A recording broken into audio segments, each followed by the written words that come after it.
Welcome to What People Miss. Here I invite you into conversations about the subtleties of life in which life is actually lived. This is based on a quote by Mozart where he says, "The music is not in the notes, but in the silence between them."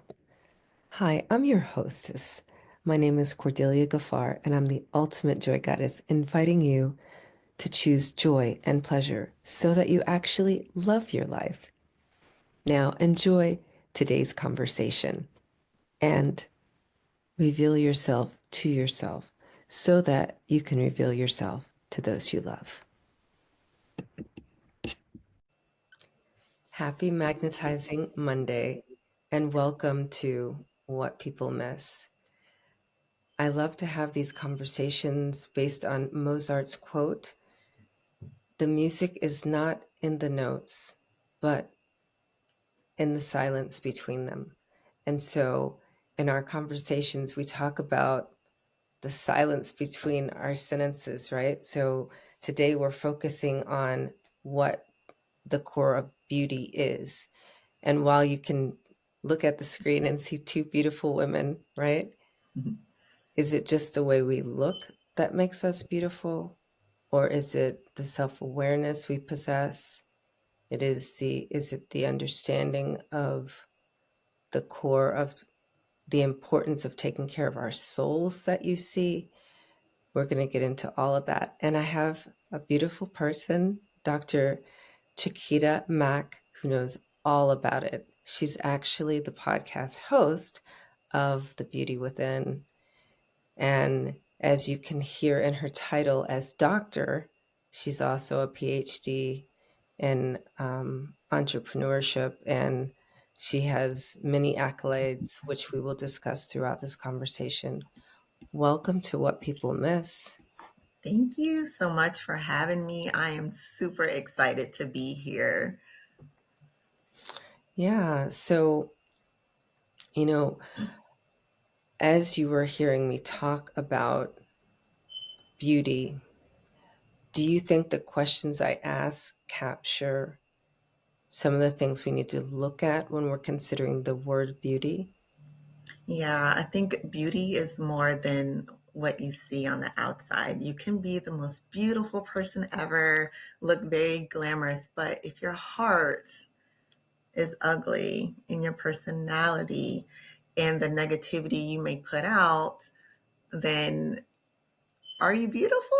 I mean, I really believe the beauty is within us and how we carry ourselves and the good that we really put out into the world. So it's more than just being a pretty face. It's so much more than just being a pretty face. Yeah. So, in your story, right, was in your life, is there ever been a time when you did not see your beauty? And why was that? Oh gosh, we want to go all the way back. You want to go all the way back to we can go back to like middle school, elementary days, growing up as a dark skinned woman. Let's talk about it. Yeah. I've been told many, many times that you're beautiful for a dark skinned girl, whatever that means.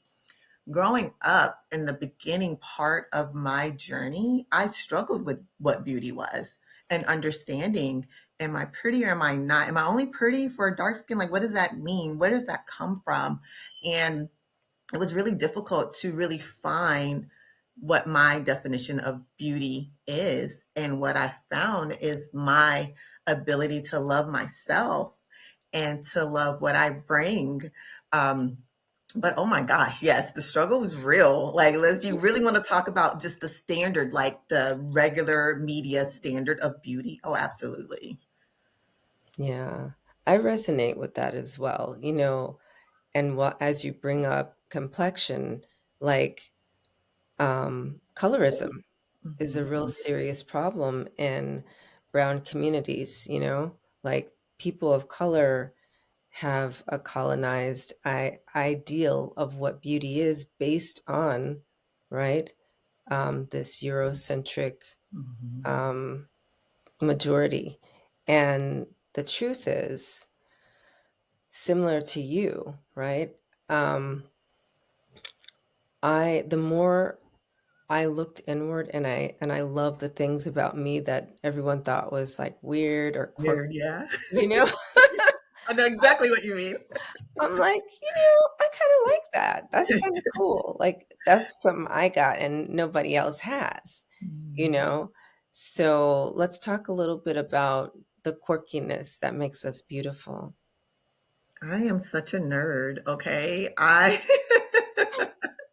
I love documentaries. I love history.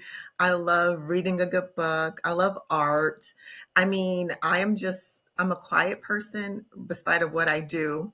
I'm a quiet person. I love to be by myself. And if I'm close to you, then I say I'm funny. Um, but in doing that, although I was the artsy kid, and I was also the athletic kid, I had the ability to bring people together. So I was like the bridge of everyone's friends. Like none of the friend groups mixed, but I was like in each of those groups. And that's what made me unique. And that's what made me beautiful is by being able to fit in where I get in. Like I love my arts people. This is me. Yes, I'm going to go do that. Okay, I'm an athlete. Let me go do that. Yes, that's my friend too. So just being able to recognize like this is who I am and those are the things that I love to do and I'm going to embrace it. So either you rock with me or you don't. But I think that that's beauty in that. And that's what I teach my kids. I've noticed with my son, he is like the bridge. Like some of the people he's friends with, I'm like, who is that? From where? And he's like, yeah, mom, they play golf, blah, blah. I'm like, okay, cool. And then he has the jock friends that are like, and he has the photography friends too. And I'm like, that's really beautiful that he owns, like, this is what I like. And yes, they're cool people. Don't talk about them. Like he'll check you in a heartbeat, like, they're cool people. Don't do that. So I'm happy I was able to pass that down. Yeah, and that's, something that people miss because it's just like you feel like you have to fit into a category.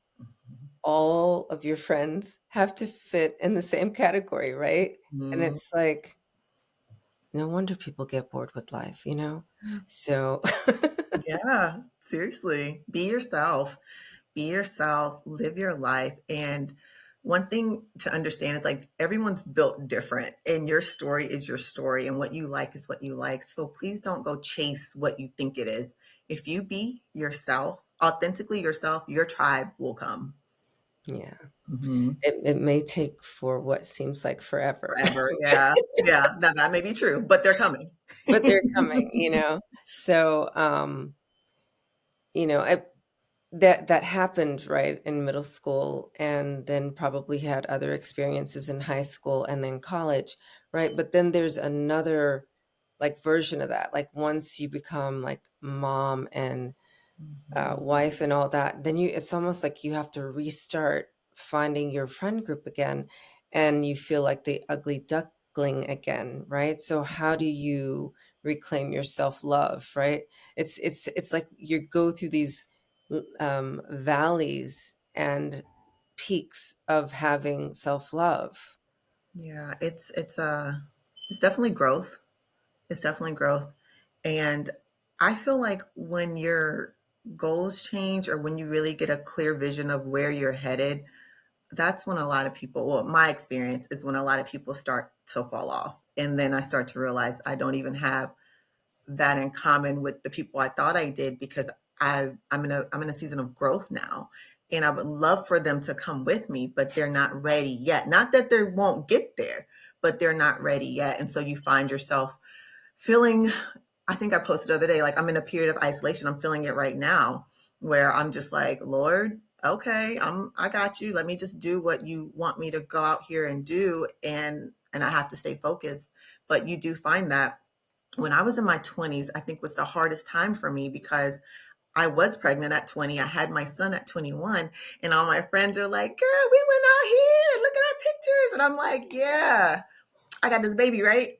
And I'm not going anywhere. And so I always tell people while I feel my friends were out there messing up in their 20s and really being able to discover who they are in their 20s, I had no time to do that because I had a little person that depended on me and I was a mom. And so I was just trying to like figure out how to be a mom and I don't want to drop this ball because this is the big one here. Like I Yeah. can't mess this up. And so I struggled a lot with, depression, anxiety, and doing what I feel society wants me to do, what it means to be a mom, what it means to be a wife, who am I really, being a robot. And I suffered from it. I suffered from it a lot. I had to get therapy. I had to sit on someone's couch and really talk it through. But even that was a struggle for me back then, because that's not what we do. We don't tell people our business, that Yeah. whole thing. So, yeah. Yeah. And also, like, it's not only we can't tell people our business, the other thing is it's almost like we're saying that we have no faith in God, right? Because like, well, Mhm. we got God, why do we need, Yeah. right?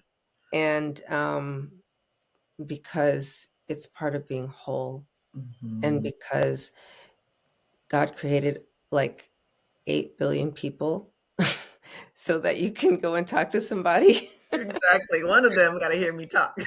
Walk me through this. So, you know, I just wanted to bring light to the fact that, even when you think that you have your self love on lock and you're totally self aware, there are going to be situations that will make you question that. Mhm. And it's okay. It's almost like a built in reset, because like if you're just one way, like you said, then there's no growth, right? Mhm. It's like literally you were born, you got to the age of 10 and you're stuck, you know? Like, what do I do now?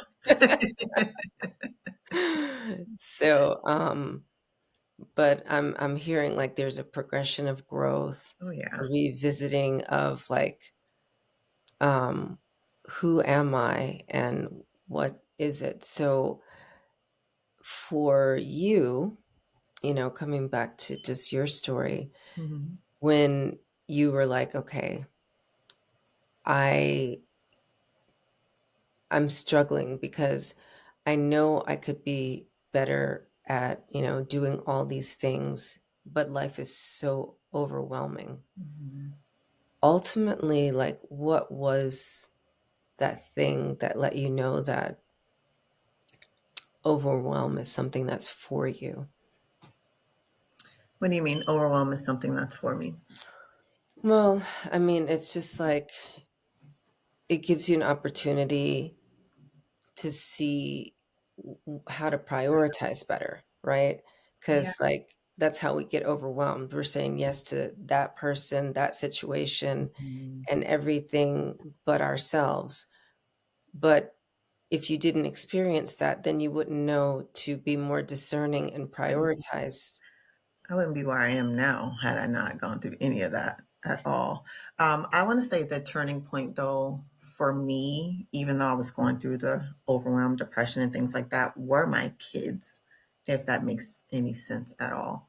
Um, I wanted to believe that I can do it all by myself without any help, without sitting on anybody's couch, without any of it. That's what I strongly in my heart wanted to believe, that I'm Chiquita Mack. Like, what are you talking about? I'm the one that everyone comes to for their problems. So what? Like, I can do this. But it was realizing that those little people were watching me. And I think having a daughter watch me really opened my eyes too, because I don't want her to grow up thinking like, well, mom went through this, and this, and she just stuck it out, when really I was hurting inside. And so those little people, even though I was super stressed, were the turning points in my life. And when I realized that I had to get myself together, and I had to do the work, and I had to figure out what was going on with me, and understand that it's all a circle. It is all a circle. It's all experiences. We can use our voice. We can say no. We can ask for help. What? I can ask for help and nobody's about to judge me. Like, what? So it was definitely an eye opener. Yeah, yeah. That's so true. And that I think that is one of the major gifts of motherhood, right? Mhm. That you see the reflection of yourself and your children, and you're just like, did they get that from me? Like, Like I oh know when I was like, all right, I need to grow up a little bit here. no. So, yeah, I love that. And like, what have you noticed in the women that you work with? Like on their their journey of finding their beauty within, like, what is something that you consistently see? When I first started my coaching, I said I was helping mothers rediscover themselves after motherhood, right? That was my initial boom. That's how I was getting people in and started working with them. I started to realize that I am helping them with that, but I'm helping these ladies heal.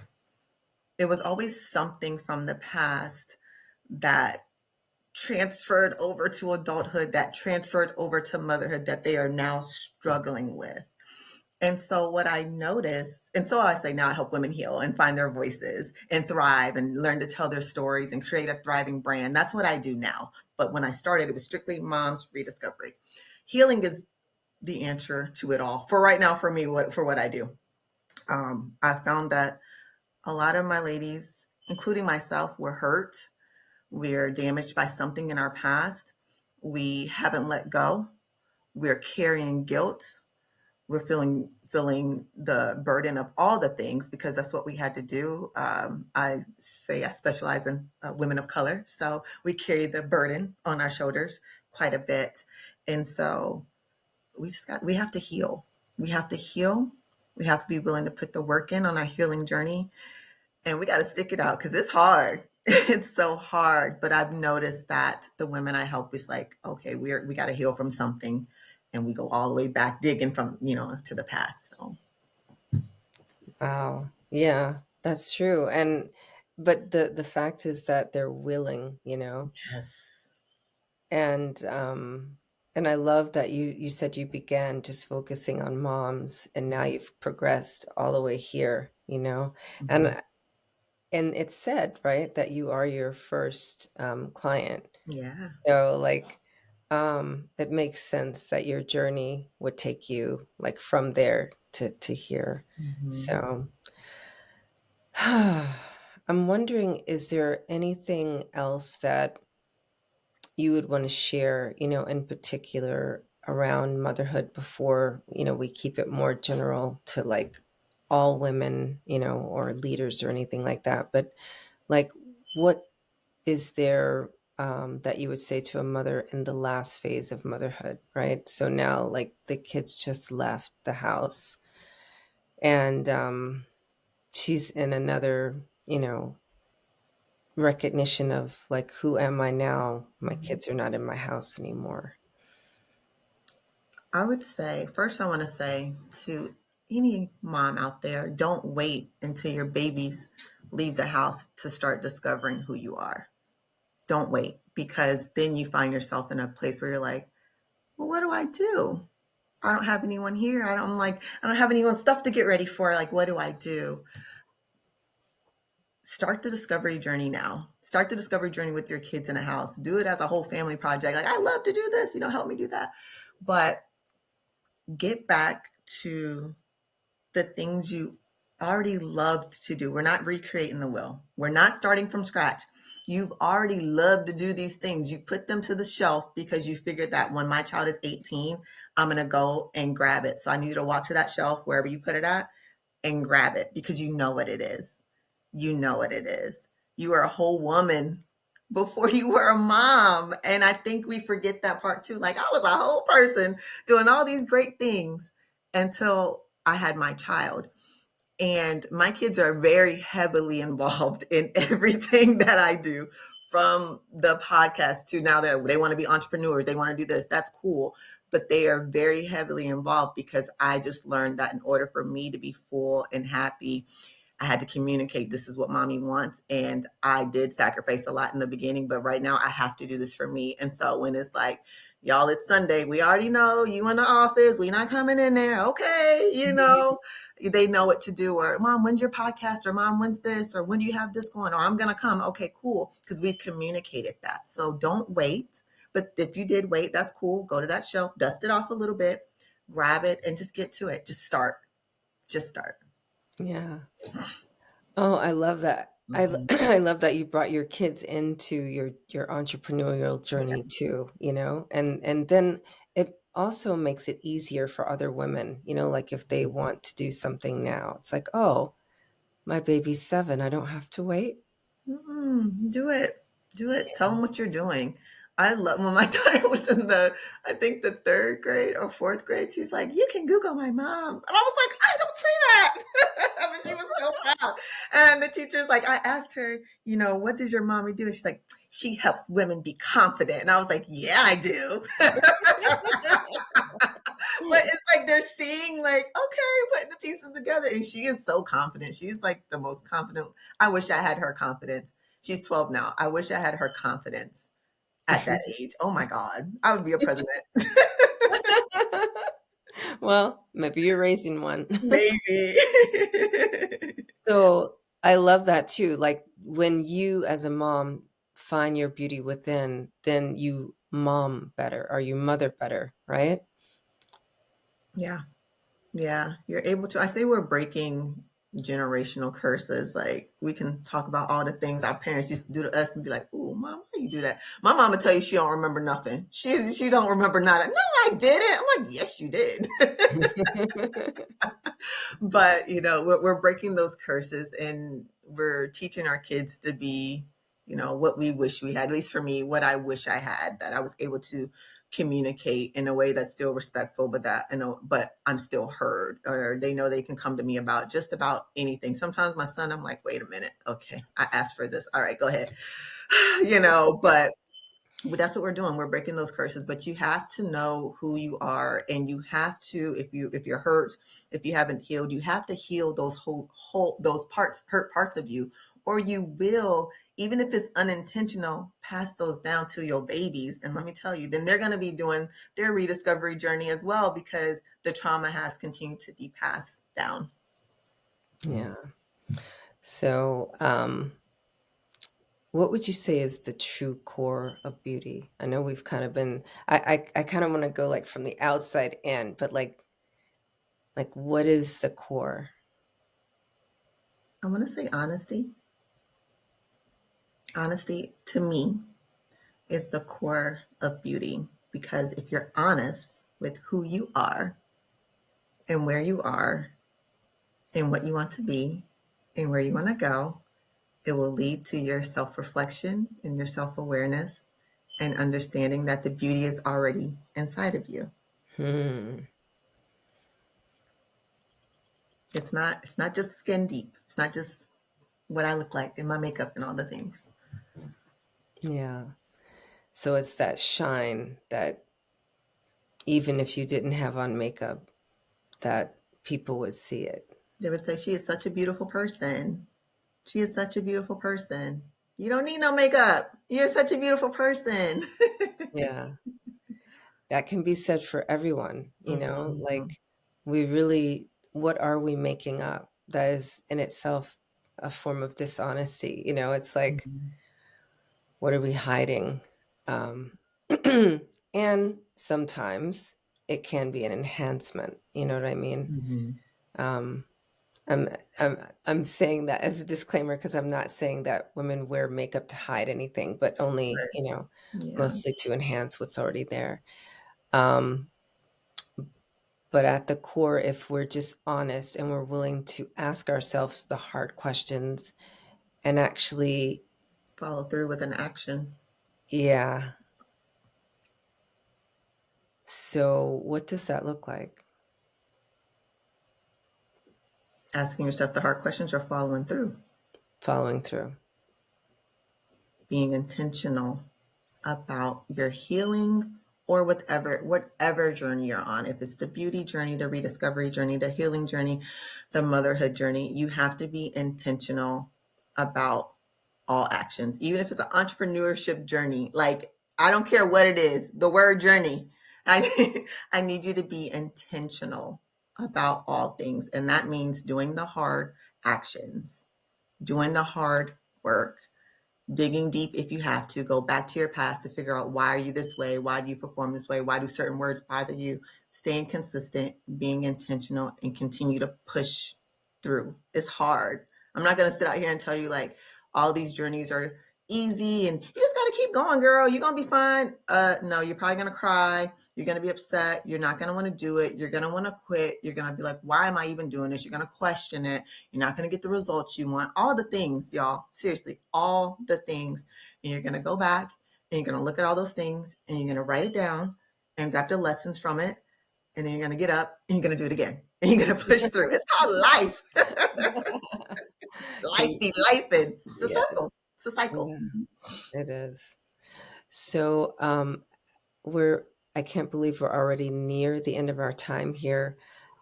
I am wondering if you have an invitation for the people who are listening and viewing, like one golden nugget and then a way to connect with you to actually be supported in that way. Absolutely. So, listen, I just want to tell anyone that is listening and is watching is just to stay true to who you are. And I want you to believe in yourself. I want you to believe in yourself, no matter what journey that you are in. And if you want your daily motivation, you can follow me on Instagram at the Chiquita Mack, and I will keep you motivated. I just want you to go out there and do great things. Yeah. It's definitely inspirational. I know we met recently Mhm. and I saw your inner beauty immediately. I was like, I this is someone I want in my circle, you Thank know. you. I want to spend more time with her. And so I invited you to be here. And I can't And wait at that to time I didn't even know what we were going to talk about. I was like, we'll be talking about something. we'll talk. We'll figure it out. Yeah. So but for me, I just saw you as a beautiful, dynamic human, Thank you. and I was like, I can't not share you with other people. I know that was just such bad grammar, but I had to say it that way. Well, thank you. I appreciate it. And the same thing, I can't wait to have you in my space as well, because what you do, I've been looking at you on Instagram and just looking at all the work that you do. And I am thankful to that you invited me into your circle, and I appreciate you a lot. I really, really do. Thank you. You're welcome. Yeah. So this is I'm even going to say the way we chose to be with each other is something that people miss, right? Yeah. Because like how often do you meet another dynamic woman, right? And you see the reflection of yourself in her, but you don't act on it. Yeah. And you don't reach out to her, you don't extend, anything. And those are things that you miss. And Hmm. you're like cutting yourself off from possibilities by staying in just one small lane when your whole world could just open up just by being a little bit more open and kind, and if you're honest, we really do want more connection with other women, right? Yeah. We don't want to believe the myth that you can't be, you can't make friends, right? But what are you doing to try and make that a reality in your world, you Yeah. know? Yeah, I agree. Reach out. I will reach out. I will DM and be like, "Hi, hey, I was looking at, I was wondering this." I sometimes I get responses back, sometimes I don't, but that's okay. But I will always reach out and say, "Hey, how can we work together? What can we do? And I have this going on, and what do you have going on? Okay, that's awesome." And we need more of that. We need more community and more push and just more women that are doing like things just like us, and someone to talk to that understands what you're going through. So Yeah. yeah. Yeah. So anyway, this has been like such a great conversation and everything. And I want to remind everyone that you may have heard this, stumbled across our conversation on YouTube or on LinkedIn. And if you've benefited, you can share this with another heart. You can share this with another soul. And most of all, you can follow Dr. Chiquita Mack at the Chiquita Mack for your daily inspiration on Instagram. And you can choose joy and pleasure. Until next time, don't live another day missing.